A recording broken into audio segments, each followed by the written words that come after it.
host, Shamar Moore. Thank you.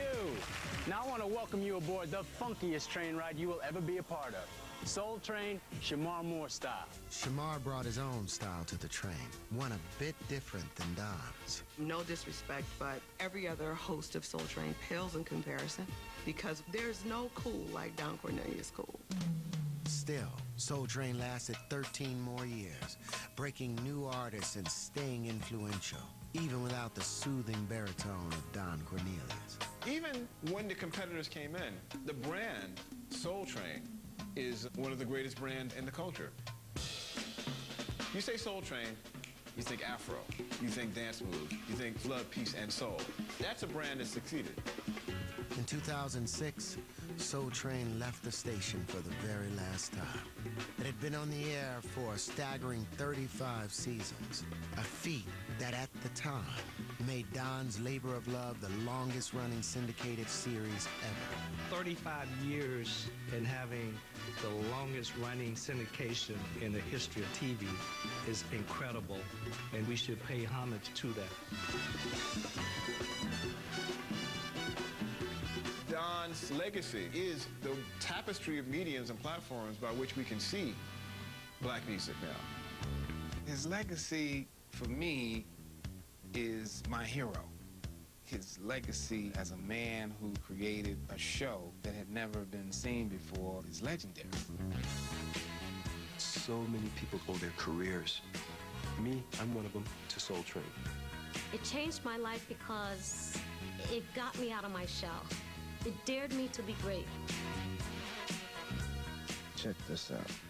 For Don Cornelius to give us a chance to come and dance every Saturday and have people around the world watching that's something I will always cherish because it was a spectacular time in my life.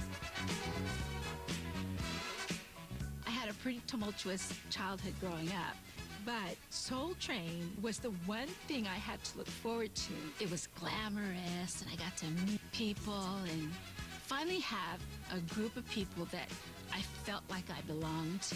Give it to me, give it to me, give it to me. It saved me. You know what I'm talking about. Come on, baby. Soul Train was the thread that connected new stars with the legends of the past.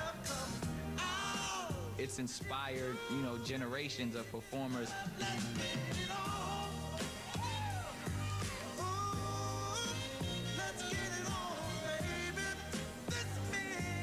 All my recollection goes back to seeing everyone from Marvin Gaye to Al Green on Soul Train. So that's kind of the blueprint of how to do it today.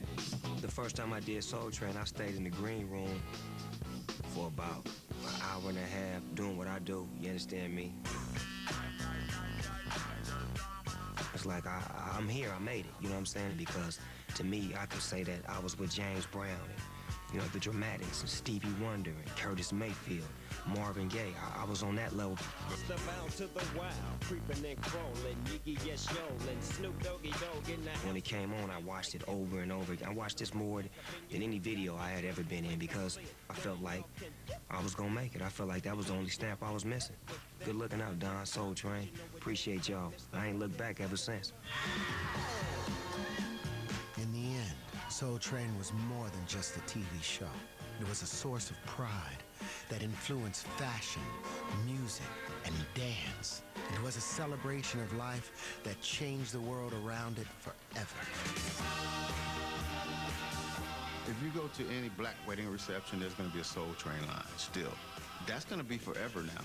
You call out Soul Train line, and everybody knows exactly what to do. Whether they are 7 or 70, you fall right into place.